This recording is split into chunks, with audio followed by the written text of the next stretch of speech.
Bonjour ou bonsoir à tous, vous qui regardez les vidéos que ce soit le jour ou la nuit, ici DVD Pro Souvenirs. Et aujourd'hui, je vais m'attaquer sur un coffret. Oui, exactement. J'ai pas eu de nouveaux DVD récemment, donc il faudrait que j'attends. Hein. Donc voilà, il faudrait que j'attends. Donc sans trop tarder, je vous montre directement le coffret. The Rise and Fall of WCW. Je sais qu'il manque The Rise and Fall of ECW et Monday Night Wars. Et pas mal, hein. Par exemple, stipulations comme Ladder Match 1 et 2, Iron Will. Et c'est vrai que le WrestleMania 20 me manque également. Steel Cage, aussi, False Count Anywhere, King of the Ring. Toute l'histoire autour du titre du monde poids lourd, WWE également. Et d'autres. Mais pour revenir à ça, je sais qu'il y avait déjà eu, enfin qu'il y a déjà les 20 ans de John Cena. Donc après qu'on a eu les 20 ans de Brock Lesnar, les 20 ans de carrière, hein, bien sûr, hein, 20 ans de carrière de certains catcheurs, donc 20 ans de carrière de Brock Lesnar, 20 ans de carrière de Randy Orton, 20 ans de carrière de Batista, et 20 ans de carrière de John Cena également. Donc vu comment je suis au courant de tout, et vu comment j'avais déjà cité Forbidden Door, donc la porte interdite, donc c'est forcément ce que j'en dis. Et c'est dommage, c'est que pour la WWE, ils font pas The Forbidden Door, donc la porte interdite, entre WWE et AEW, suivi de la New Japan et AAA, et j'en passe. Mais bon, ça c'est pas le sujet à aborder. Là, je vais que parler sur le coffret, ce qu'il y a eu. Donc là, on voit de la bonne vieille époque, des Ric Flair, Dusty Rhodes, avec Ricky Steamboat et l'époque des Horsemen, Mike Dumpty également, jusqu'à sous la direction de Eric Bischoff, où il y a Kevin Nash, Scott Hall, Hollywood Hulk Hogan, Goldberg, Sting, et j'en passe. Il y en a vraiment beaucoup, bien avant la AEW, qui sont vraiment passés dans cette fédération à la WCW, que malheureusement, elle n'existe plus. J'espère que vous le savez bien. Donc en tout cas, l'image assez iconique. Et après, je essaierai d'aborder ce sujet tout à l'heure. Donc tout d'abord, je vous fais montrer. Enfin, je vous le montre à vous tous. Et là, c'est juste, on va dire, une remise en question. Ric Flair qui fait un collier arrière, donc une prise de tête sur Hulk Hogan. Donc, c'est vrai que EG13105, il avait dit un premier temps un clé de bras. Mais je tenais à le dire de manière ironiquement, même si c'est pas pour le tacler sévèrement. C'est vrai que c'est un headlock, donc c'est un headlock, mais ce n'est pas un clé de bras. C'est juste un headlock qui est une prise de tête. Donc ce n'est pas, on va dire, un méchant tacle envers EG13105, parce que oui, Cinéphile m'a dit que me confier EG13105, mais sauf que je le connaissais, enfin je connaissais ses vidéos bien avant que je me lance sur YouTube. Donc je sais déjà, Cinéphile, c'est pas la peine de venir là-dessus. Et par contre, en revenant à Cinéphile, il y a un truc qui m'a un petit peu énervé, c'est que lorsqu'il a dit lors d'un, on va dire, du coffret de Brock Lesnar, où il y aurait potentiellement le match contre Daniel Bryan, qui est maintenant Bryan Danielson, Kofi Kingston et Randy Orton, mais sauf que dans le coffret, pardon, Eat, Sleep, Conquer, Repeat, ils sont pas dedans. Et même le match Triple Menace, parce que il dit le match Triple Menace entre Brock Lesnar, Seth Rollins et Braun Strowman. Déjà, j'ai été voir, il n'existe pas. Donc c'est là où il m'avait dit, une manière, on va dire, comme s'il savait mieux que moi, vas-y voir sur YouTube. Eh ben, je sais déjà qu'il n'y avait pas ce match-là. Donc ce match n'existe pas. Donc voilà pourquoi. Je ne sais pas pour toi, cinéphile, mais est-ce que tu comprends par écrit ou tu comprends en vidéo? Parce qu'on dirait par message par écrit, c'est pas clair pour toi. Alors je préfère dire en vidéo. Et je ne cherche pas à te défoncer dans ce que je dis. Non, loin de ça. Car j'essaie de montrer une bonne image de ce que je peux faire. Mais je vais pas non plus t'insulter ni tout ça. Non, je ne suis pas comme ça. J'aime mieux régler les choses à l'amiable. S'il y a une insulte qui me plaît pas, je suis obligé de bannir certaines personnes. Mais tant qu'il n'y a pas d'insulte, ça m'arrange bien. De toute façon, je vais pas non plus vous insulter tout le monde. Et ça se fait pas. Mais de toute façon, il y en a qui savent mieux que moi. Ce match entre Braun Strowman, Seth Rollins et Brock Lesnar, ben pour moi, il n'existe pas. Peut-être que tu confonds entre les jeux de Touquet et la réalité, mais en vérité, c'est qu'il n'existe pas. Donc voilà pourquoi des fois je m'énerve en message pour me faire entendre raison. Et que lorsque, on va dire, la plupart ont tort, ben ils ont tort. Mais s'ils n'ont pas tort et que moi j'ai tort, ben j'essaie de me justifier. Mais je dois pas non plus me justifier sur tout et n'importe quoi. Donc assez trop parler de ça. Donc voilà les mêmes images. Et par contre, Goldberg qui balance Hollywood Hogan. Enfin, qui fait une épreuve de force avec Hollywood Hulk Hogan. Eric Bischoff, Kevin Nash et Hulk Hogan. Alors qu'il venait de tourner heel. Et encore l'image. Goldberg avec le titre World Heavyweight. Sous les étincelles. Ric Flair, Arn Anderson. Sting qui fait un Sharpshooter Scorpion Deathlock, enfin Death Drop sur Bret Hart. Les Outsiders, Scott Hall et Kevin Nash qui remportent les titres par équipe. Et Hulk Hogan qui remporte le titre du monde poids lourd de la WCW. Voilà. Ensuite, les DVD sont sympas. Et derrière, ben, il y a rien. Et c'est pareil pour les autres. Bon, en tout cas, c'est vraiment bien fait. La liste du programme et le petit logo qui fait toujours plaisir. Donc je tenais à dire, même si parfois vous me trouvez un petit peu méchant dans ce que je dis, j'essaye d'être sympathique à chaque fois et j'essaye d'être respectueux aussi. Mais bon, c'est ce qui est dit est dit. Donc les entreprises Jim Cornette. Donc vu comment, on va dire, si je crois bien, Jim Crockett Promotion, c'est le célèbre promoteur. Enfin, Jim Crockett, c'est un célèbre promoteur dans le monde du catch qui a tenu pendant pas mal d'années, je crois. Ouais, il me semble hein, qu'il a tenu pas mal d'années pour être, on va dire, essayer d'être on va dire, la fédération la plus au top, jusqu'à ce que ça va être prise par David Crockett, je crois. Peut-être, hein, peut-être que c'est David Crockett qui prend les rênes et qui va, on va dire, ça a eu, on va dire, entre les années 70, 80, ouais, on va dire les années comme ça. Et que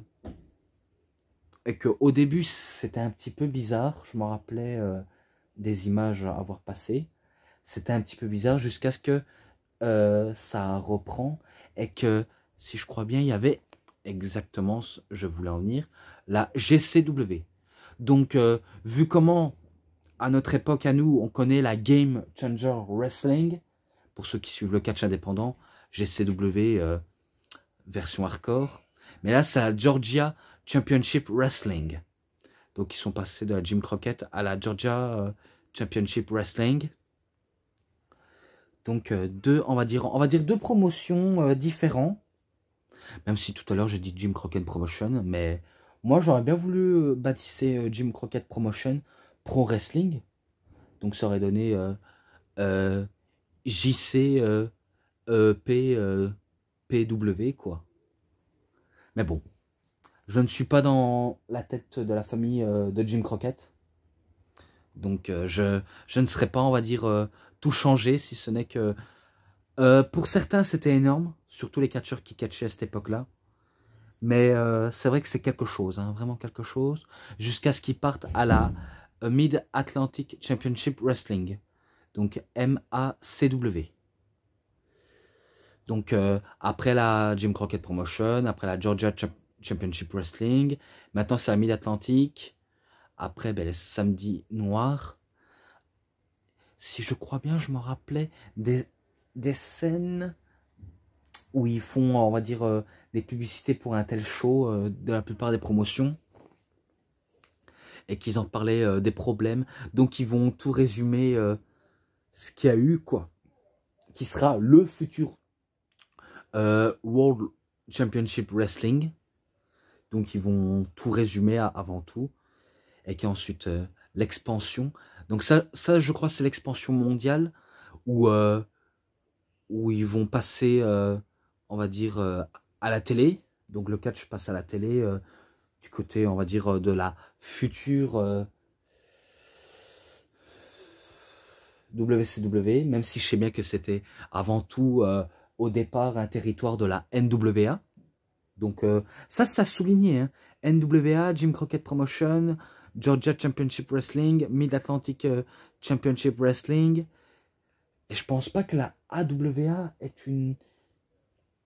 fait partie aussi. Enfin, je ne pense pas, mais en tout cas, il y a tellement eu allez, de show de catch de différentes promotions que ça devenait quasiment iconique pour l'époque. Et que surtout, ben, le grand champion, avant tout, c'était Ric Flair. Ça, on sait tous.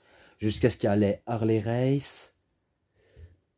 Il y avait Womack Daniels, Bruiser Brody. Il y avait même aussi Gino Hernandez. Magnum TA. Et qu'en plus, Magnum TA, je me rappelle d'avoir vu ça passer. Il était destiné avant tout à devenir le champion ultime de cette future WCW, même si c'était encore à la Jim Crockett Promotion. Mais suite à un accident de voiture, je crois, eh ben, toutes ses chances a été brisées en un coup.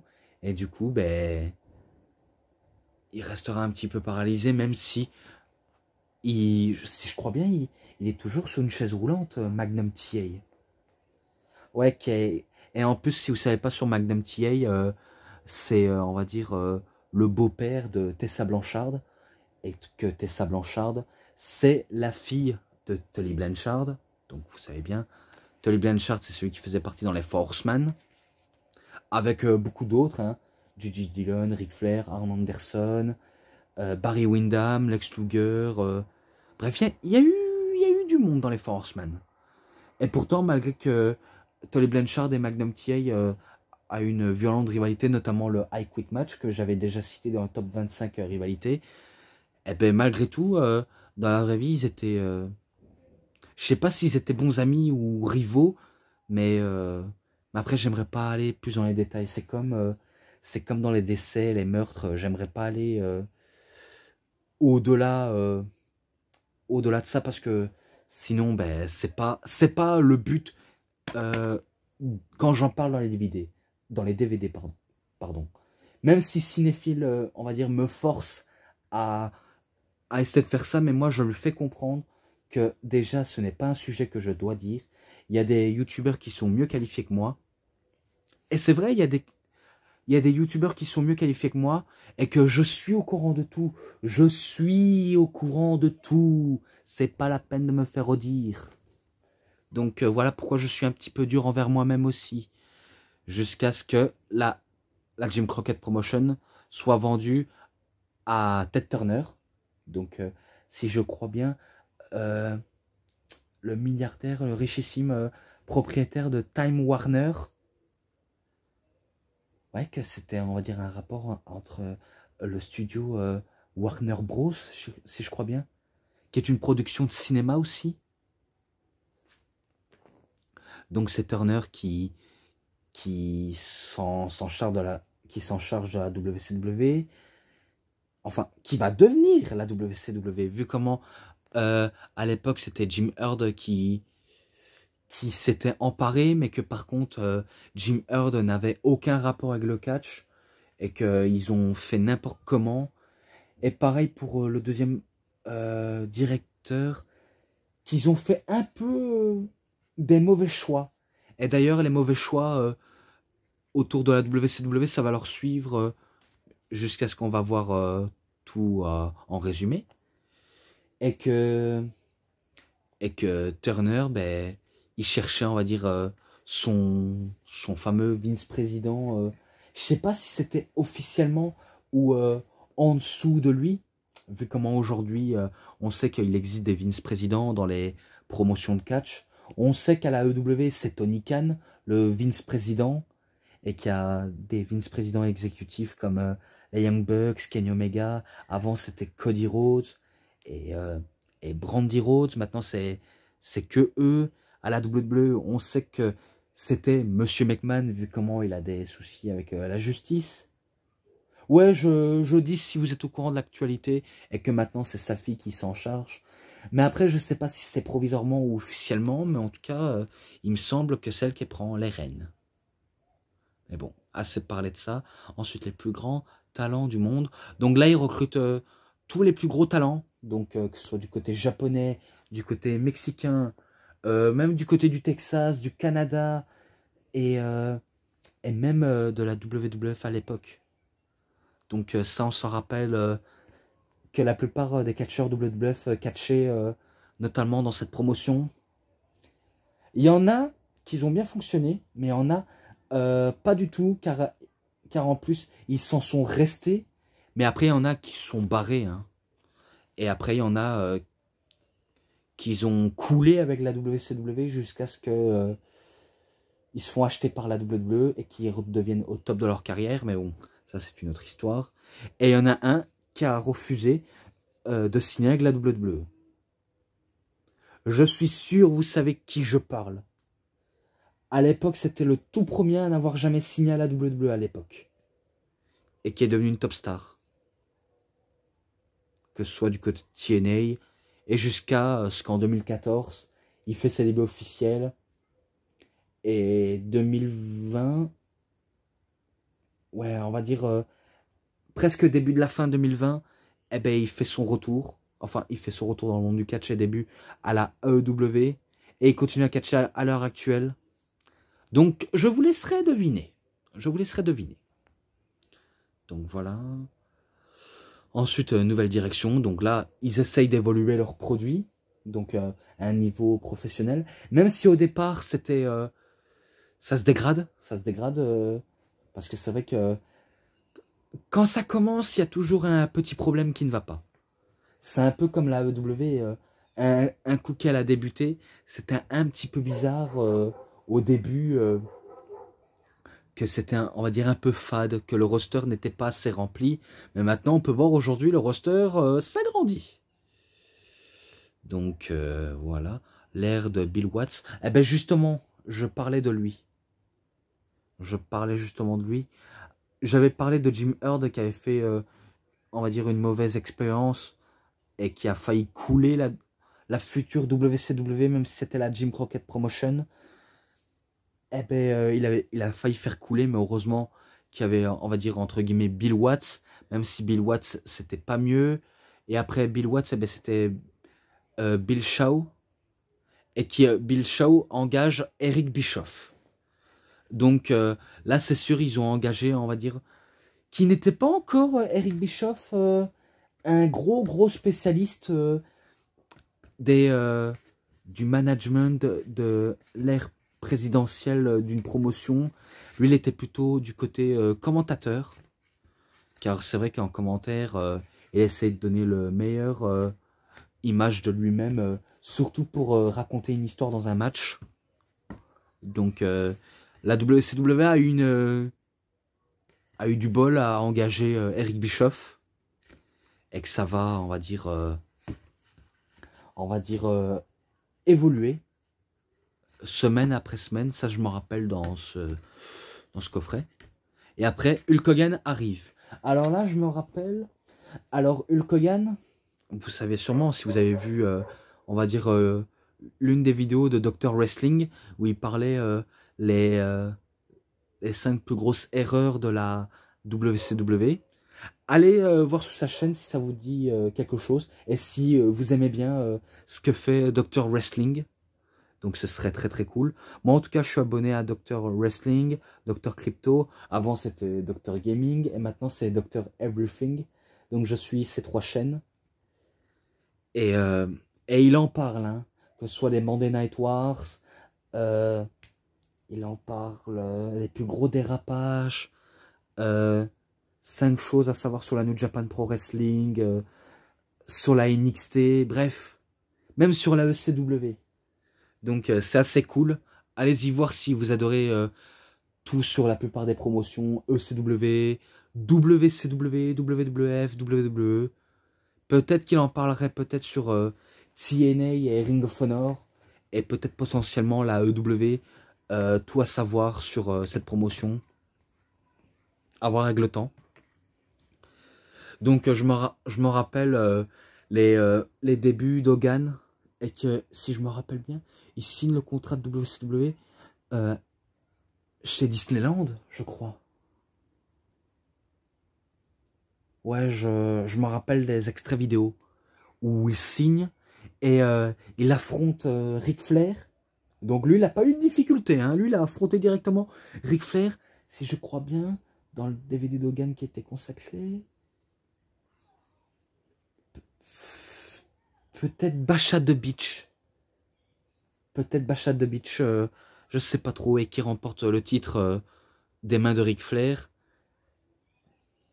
Et en même temps, c'est Eric Bischoff, Ric Flair qui ont aidé, enfin qui a aidé, on va dire, Ted Turner à faire ramener Hogan à la promotion, même si Eric Bischoff et Hulk Hogan vont se retourner face à Ric Flair en plus.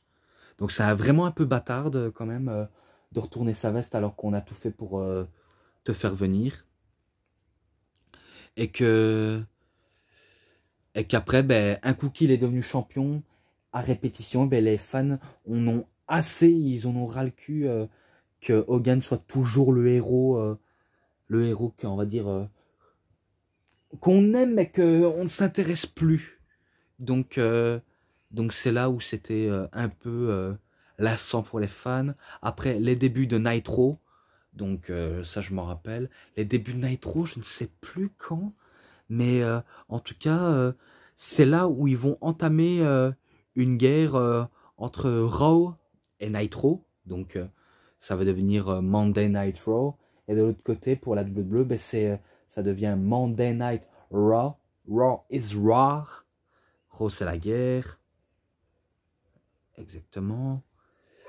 Donc, je me rappelle, c'était pas mal. Vraiment pas mal. Et après, ben, NWO, New World Order. Quand Hulk Hogan tourne sa veste et qu'il devient heel pour la première fois, alors qu'il était, on va dire, au top, vraiment au top et populaire, eh ben, il tourne heel face au public et il envoie tout le monde aller se faire voir pour créer la NWO avec Scott Hall et Kevin Nash. Bref, cette période-là, pour certains, est très cool. Et en tout cas, la montée en puissance de ce groupe qui devient une énorme faction. Et ils vont recruter plein de monde. Hein. Donc là, je déconne pas, ils vont recruter plein de monde, la NWO. Donc c'est une chose assez incroyable pour l'époque. Mais vraiment incroyable. Et que ça va continuer jusqu'à ce que ça prenne fin. Exactement. Ensuite, les poids moyens. Donc là, je me rappelle des poids moyens. Que ce soit Rey Mysterio, Eddie Guerrero, Chris Jericho, Dean Malenko, Rubento de Guerrera, Psychosis.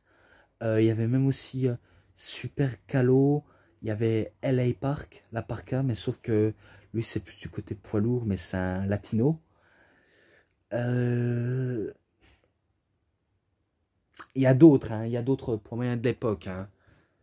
Mais autrement, ceux-là, ils avaient marqué l'époque de l'ère poids moyen dans la WCW.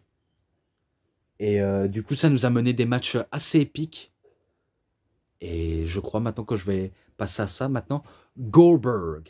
Donc, Goldberg, lui qui débute, enfin, officiellement à la WCW, qui vient de nulle part. On ne sait peu de choses sur ce type.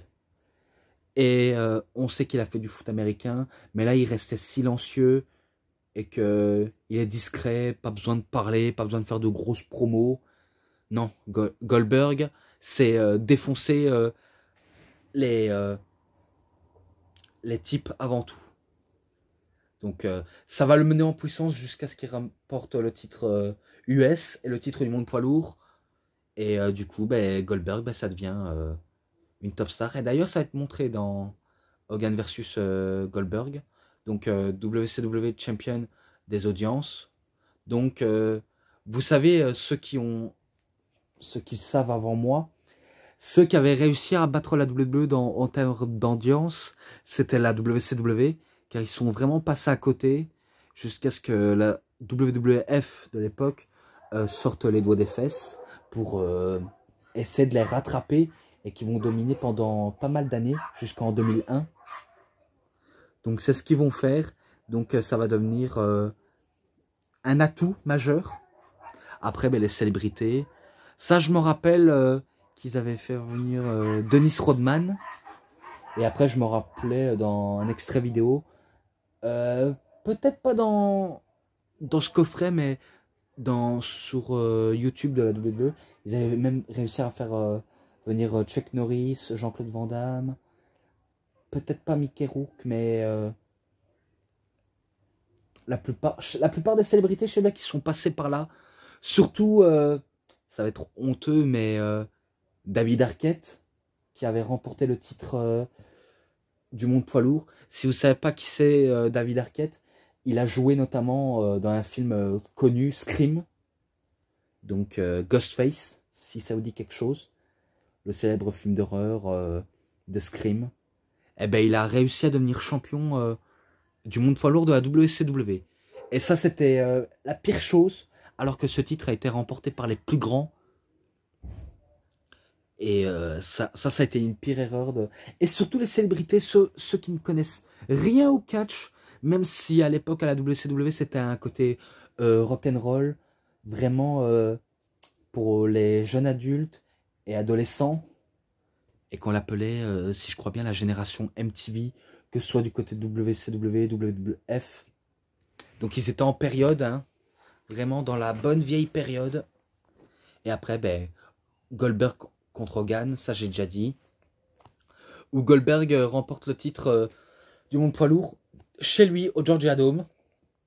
Donc il va être couronné champion jusqu'à ce que, je sais, il va encore ramener sa pêche, cinéphile. Ouais, je te le dis, hein. Jusqu'à ce que Goldberg perd le titre à cause d'une intervention de Scott Hall qui a utilisé un taser en bâton, donc sur Goldberg. Mais plus simple, je préfère appeler ça un matraque électrique.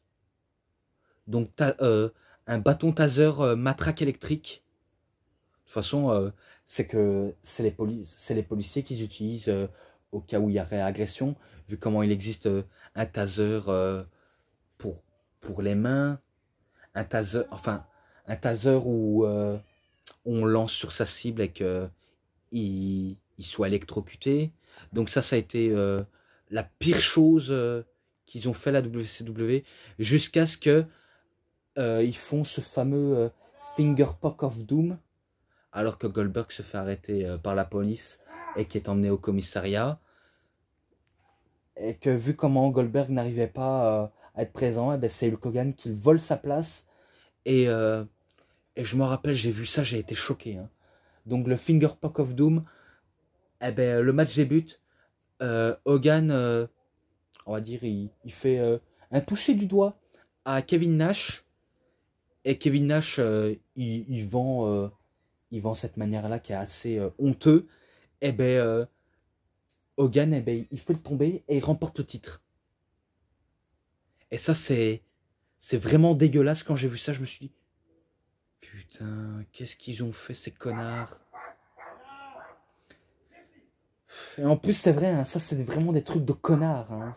Donc, c'est là où la WCW, surtout du côté de la NWO, ils savent être cool, la NWO, mais dans les coulisses, c'est vrai que c'est c'est des sacrés enfoirés et qu'ils ont mené leur influence en coulisses de manière assez abusive et qu'ils ont abusé de leur influence en coulisses. En tout cas, c'était une sale période à cette époque-là, il n'y a pas à dire. Et ils ont même conduit leur opinion publique jusqu'à l'overdose. Donc ils ont mené les gens jusqu'à l'overdose. Et c'est là, la plupart, ils ont commencé à arrêter de regarder la WCW pour regarder Raw. Il y en a qui ont carrément arrêté de regarder la WCW pour se consacrer dans d'autres circuits indépendants.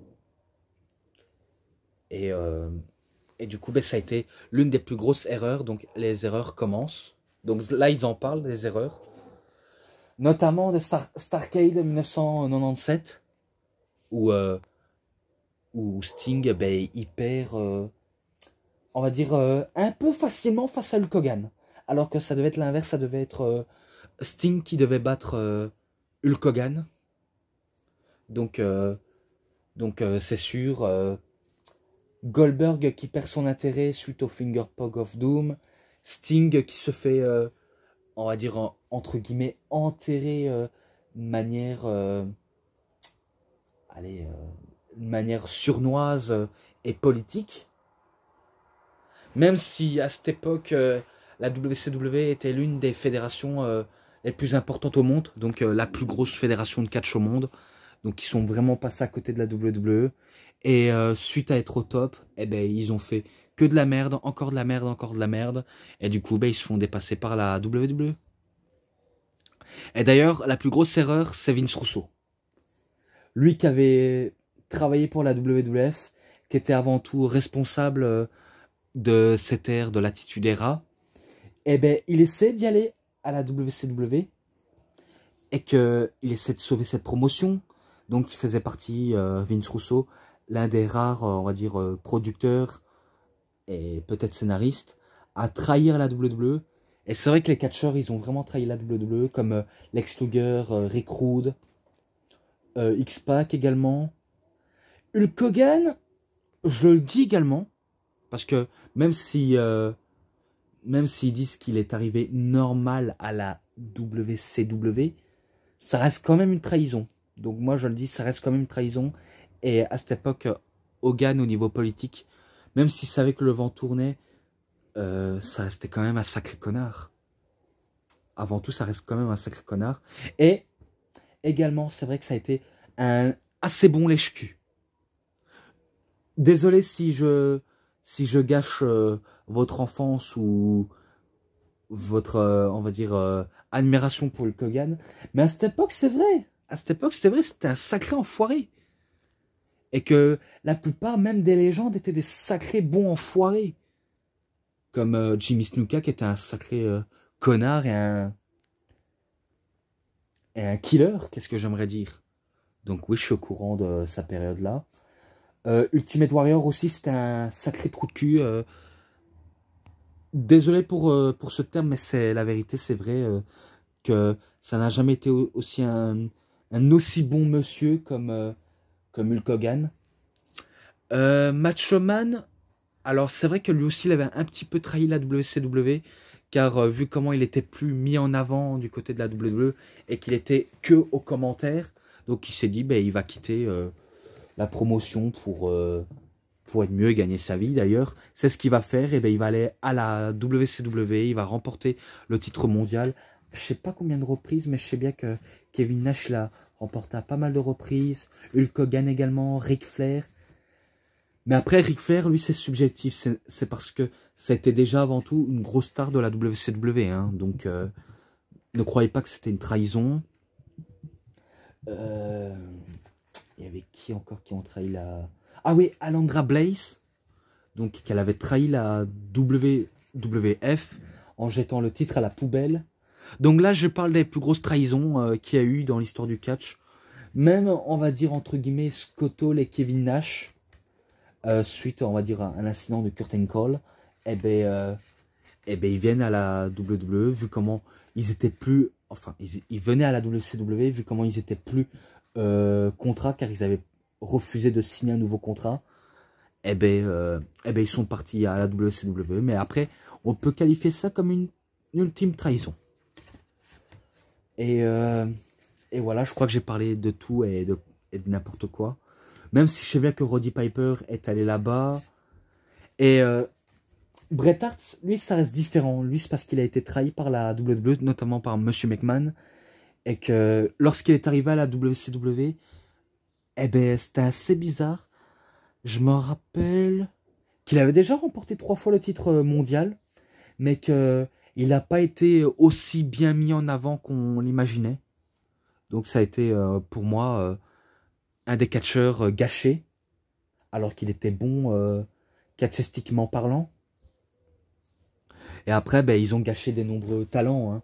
Ils ont gâché notamment Chris Jericho, alors que Chris Jericho, il avait une sacrée assurance pour avoir un côté génie créatif hors pair. Mais les officiels de la WCW n'entendaient pas de cette oreille. Pareil pour Eddie Guerrero, il était un assez bon catcheur, mais il était, on va dire, cantonné à la mid-card. Et du coup, il avait fait une pipe bomb où il s'est cassé de la WCW pour aller à la WWE. Je crois que c'est dans les côté des années 2000. Et que Chris Jericho, lui, c'était l'année 1999. Dean Malenko, c'était... non, je pense pas qu'il ait été gâché, mais en tout cas, il avait décidé de partir avec Perry Saturn et Chris Benoit. Et par contre, ils en parlent pas de Chris Benoit, hein, car vous savez très bien, je vais pas vous faire toute l'histoire. Et après, il y avait Dusty Rhodes aussi qui a été gâché par la WCW, qui est, on va dire, parti catché à la WWE.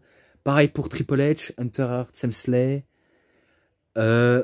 Mick Foley, qui était Cactus Jack, lui, il avait été licencié par Vince... il avait été licencié par Eric Bischoff. Pareil pour Stone Cold Steve Austin. Brian Pillman, lui, il avait décidé d'y aller à la WWE. Edge également, qui avait fait un passage à la WCW, mais qu'il n'a pas, on va dire, signé à la WCW. Je sais plus si j'ai dit WWE ou WCW, enfin peu importe, vous m'aurez compris. La WCW ne voulait pas de lui, donc il avait décidé d'essayer à la WWE. Et il y en a pas mal, hein, il y en a pas mal. Hein. Donc je crois que j'ai parlé des talents gâchés. Ensuite, un rapprochement de groupe. Ah ouais, ça je m'en rappelle. On va dire, je m'en rappelle encore de la pipe bomb. Ce n'est pas encore au sujet de ça, mais ça venait d'un certain, on va dire, d'un certain mine de côté. Je me rappelle que Vince Russo, il insultait violemment Hulk Hogan en disant que c'était un vieil has-been qui fait tout pour parvenir à ses fins du côté des vestiaires de la WCW, tout en, on va dire, en se mettant dans la poche le main event. Et après, Hogan, il reproche à Russo, c'est à cause de cette merde si la WCW est en train de couler actuellement. Donc, il le disait cette phrase, et qu'il savait, et qu'il dit c'est à cause de cette merde, mais c'est en partie à cause de lui. Si la WCW commençait à mettre un pied sous la tombe, honnêtement, et l'ultime omniprésence de la NWO également. Donc Hulk Hogan en fait partie pour grand chose. Jusqu'à ce que dans les années 2001, je crois qu'ils font le dernier show avant qu'il soit racheté par la WWE. Donc c'est Monsieur McMahon qui achète la WCW et qui devient l'unique propriétaire et qui met fin à la guerre entre la WCW et WWF. Et après ça, la WWE était dans une mauvaise partie, hein, suite à la fin de la période.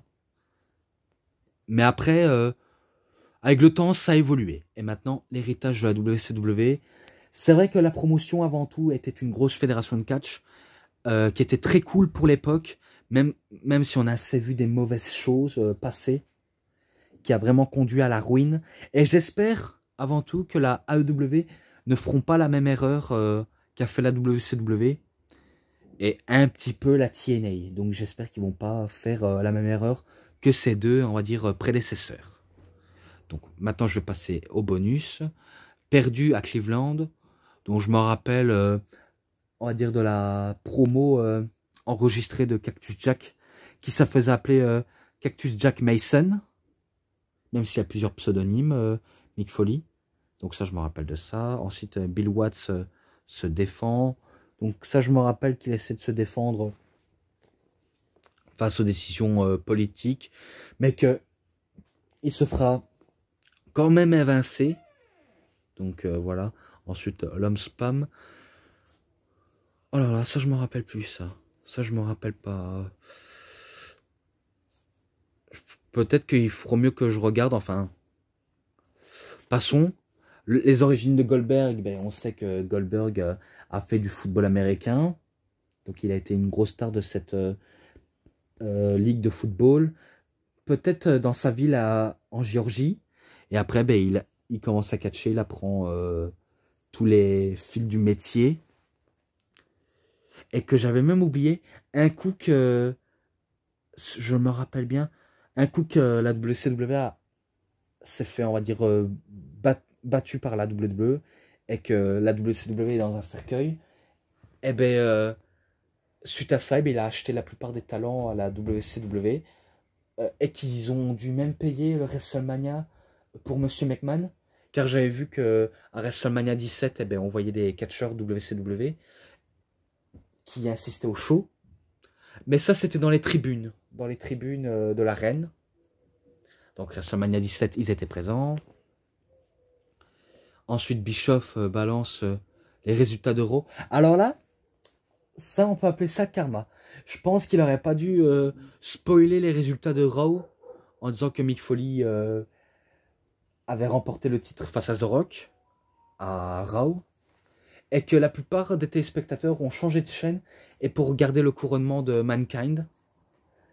Donc la WCW, surtout Eric Bischoff, lui qui était le premier à déclarer la guerre et se moquer de résultats, eh ben, il a fait une grosse erreur en spoilant les résultats.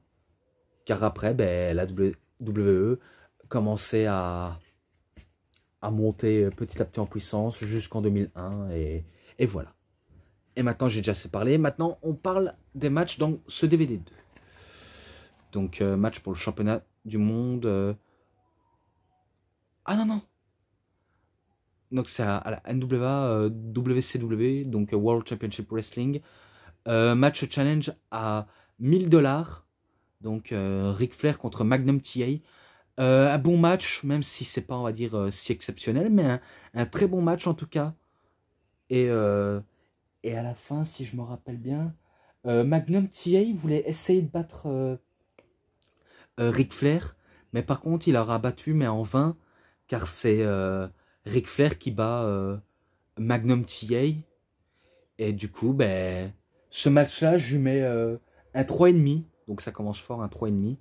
Ensuite, à The Main Event, 3 avril 1988. Et ça, c'était en 85, 15 juin 1985. Donc, Sting, Lex Luger, Barry Windham contre Ric Flair, Arn Anderson, Tully Blanchard, accompagné par Gigi Dillon, donc les Forceman, même s'ils sont 3. Et ben, c'était un bon match, en tout cas, d'une telle prestance.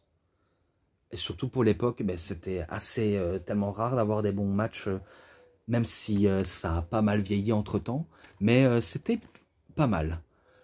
Et qu'à la fin, si je me rappelle bien, c'est les Faces qui battent les moitiés des Forceman. Donc c'est Sting, Luger et Windham qui battent Anderson, Flair et Blanchard. Dites-moi si je me trompe, hein, mais après, faut savoir, il y en a je m'en rappelle, mais il y en a je m'en rappelle vaguement. Donc si vous saviez, ben, je peux vous croire, mais par contre si vous disiez des bêtises, je ne vous crois pas. Mais bon, je vais pas vous tacler sévèrement, hein, je suis correct. Et ce match-là, ben, je lui mets un 3,40. Oui, je prends un tel risque. Ensuite, au Great American Bash, 10 juillet 1988, match pour le championnat des États-Unis, Dusty Rhodes contre Barry Windham. Alors, si je crois bien, le champion des États-Unis, c'était Barry Windham. Oui, qu'on était encore dans la période Jim Crockett Promotion MWA. et que Dusty Rhodes était déjà en rivalité avec les Forcemen, donc ils étaient déjà en rivalité, eh ben, est-ce qu'il peut, on va dire, détruire un à un la moitié des membres des gangs du Forceman? Eh ben, si je crois bien, il arrive. Normalement, je dois pas me tromper, normalement, il arrive à battre Barry Windham. Ouais, on va dire ça comme ça. Ce match a aussi un 3,5, donc il est pas mal également. Alors là, on rentre dans un match pur et dur. Et qui est un 5 star, en tout cas. Donc, Titan Rumble, du côté de Chicago. Le 20 février 1989. Match pour le championnat du monde poids lourd de la NWA, WCW. The Nature Boy Ric Flair contre Ricky de Dragon Steamboat. Alors là, celui-là, j'ai déjà noté dans Definitive Collection. Ah non, non, Ultimate Collection, pas Definitive Collection. Qu'est-ce que je raconte? Donc ce match, là, il est supérieur. Et en tout cas, ce match-là, il mérite d'être un 5 étoiles. Pas la plupart des autres qui ne sont même pas méritants. Mais ce match-là, il sort du lot. Car, si je crois bien, il dure quasiment 1 heure, leur affrontement. Bref, ça reste quand même du bon. Vraiment, vraiment du bon. Et à la fin, c'est Ricky Steamboat qui bat Ric Flair pour devenir le nouveau champion NWA. Donc, victoire de Ricky Steamboat. Ce match-là, je le dis sans hésiter, je lui mets un 5. Donc, je lui mets un 5. Donc, un 5 dans ce coffret, c'est assez énorme. Et voilà, donc maintenant Wrestle War, 25 février 1990. Donc 90, si vous voulez. The Rock'n'Roll Express contre les Midnight Express. Bon match sympa, vraiment très sympa ce match. Ces victoires, je sais ces victoires de Rock'n'Roll Express, même si Midnight Express ont déjà battu auparavant les Rock'n'Roll Express. Mais c'est eux qui battent les Midnight Express. Donc victoire de Rock'n'Roll Express. Ce match-là, je lui mets un... Allez, un 3,5 aussi, un 3,5. Ensuite, The Great American Bash, 7 juillet 1990. Match pour le championnat par équipe des États-Unis. Ah, ça, je savais pas. De la NWA. Midnight Express contre The Southern Boy. Eh ben, un sacré match, ça aussi. Vraiment un sacré match. Je crois que cela, il va augmenter, car c'est vrai que j'en ai un petit peu marre de mettre les petites notes globales. Mais après, quand c'est du bon, je les note plus hautes. Mais quand c'est pas, on va dire, à la hauteur de mes espérances, je note plus bas. Mais bon, ce match-là était pas mal. C'est les Midnight Express qui battent Suntar Boy. Donc ce match-là, je lui mets un 3,50 pour ça. Et celui-là, il va augmenter. Au Super Brawl 19 mai 1991, match pour le championnat du monde par équipe de la WCW, les Steiner Brothers, Scott Steiner et Rick Steiner, contre Sting et Lex Luger. Alors là, il y avait une bonne réaction de la foule, en tout cas. Vraiment une très bonne réaction de la foule. Ça part en bordel général. Il y avait des sacrés near fall. Et ce match est vraiment... vraiment une pépite, hein. Donc ça part en bordel total entre les Steiner Brothers et Sting. Donc ils essayent de nous sortir un des plus beaux matchs par équipe, en tout cas. Eh ben, est-ce qu'on peut dire qu'ils ont nous sorti? Je peux dire que oui. Et ce match-là, il va augmenter. Ce match-là, je lui mets un 3,80. Donc vraiment, vraiment, vraiment, vraiment énorme. Donc il se passe de tout, vraiment pur techniquement. C'est plus du côté de Steiner Brothers et Sting que Luger, que voilà quoi. Donc voilà. Ensuite, au Great American Bash, 12 juillet 1992, match pour le championnat du monde poids lourd de la WCW, Sting contre Big Van Vader. Donc tout simplement Vader. Ah, Vader. Un sacré heavyweight, ce Vader. Et en plus, qui espérait de battre Goldberg à cette période-là? Alors là, je sais que c'était Ron Simmons qui battait notamment Vader. Donc ça, je m'en rappelle très bien. Et que Et que Sting était partant, mais en vain, car je sais bien qu'il va perdre face à Vader, de manière inattendue. Et ce match-là, c'est étonnant pour vous, mais je lui mets un 4,20. Donc je mets un 4,20 ce match-là, vu que c'est victoire de Vader. Ensuite, Spring Stampede, 17 avril 1994. Match pour le championnat du monde international poids lourd WCW. Rick Rude contre Sting. Alors si je me rappelle bien, c'était Rick Rude qui se ramenait avec la ceinture et qui pouvait, on va dire, espérer de battre Sting. Et que Sting... Mais après celui-là, je ne sais pas si je l'ai déjà noté dans le coffret de Sting, Into the Light. Donc ça, c'est à voir. Mais je sais bien que ces victoires de Sting et ce match-là, je ne sais pas si je l'ai noté, mais je crois que je vais le noter de manière provisoirement. Je crois que celui-là, je le mets aussi un 4,20. Voilà. Et là, Bash at the Beach, 17 juillet 1994. Match pour le championnat du monde poids lourd de la WCW. Hulk Hogan contre Ric Flair. C'est vrai qu'à la WWE, on n'a pas eu un match fortement construit entre le Hulkster et le Nature Boy. Mais que ça a fonctionné du côté de la WCW. Et que derrière de ça, ben, Hulk Hogan, il remporte le titre de Ric Flair. Ouais, spoiler, je le dis direct. Ce match-là, je le noterai en description. Donc voilà, j'en ai fini là-dessus.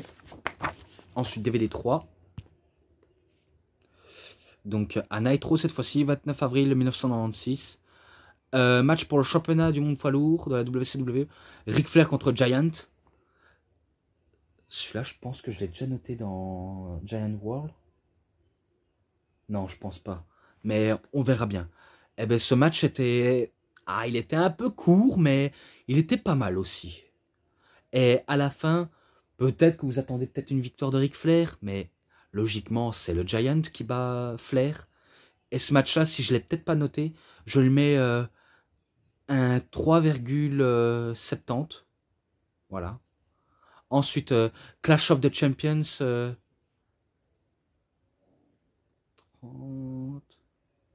33, si je crois bien. 15 août 1996. Match pour le championnat du poids moyen de la WCW. Rey Mysterio contre Dean Malenko. L'une des meilleures spot-fest. Entre Rey Mysterio Jr. et Dean Malenko.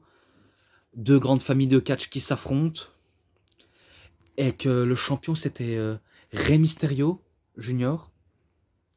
Et est-ce que Dean Malenko peut le battre pour son titre? Eh ben, spoiler, c'est Rey Mysterio qui bat Dean Malenko. Ouais, je vais essayer d'aller plus vite parce que je vois que ça avance tout de suite. Mais c'est Rey Mysterio qui bat Dean Malenko. Je pense pas déjà l'avoir noté celui-là. Mais ce match-là, je lui mets un 3,5, enfin un 4,5. Ouais, j'exagère, je mets un 4,5. Donc voilà. Ensuite, Fall Brawl, 15 septembre 1996. Match de War Games. Team WCW, Sting, Lex Luger, Ric Flair et Arn Anderson contre Team NWO, Hollywood Hulk Hogan, Kevin Nash, Scott Hall et un partenaire mystère. Ouh là là, je ne sais plus qui c'était. Ouh là là, il faut que j'essaie de deviner. Suspense. Si je crois bien, le partenaire mystère...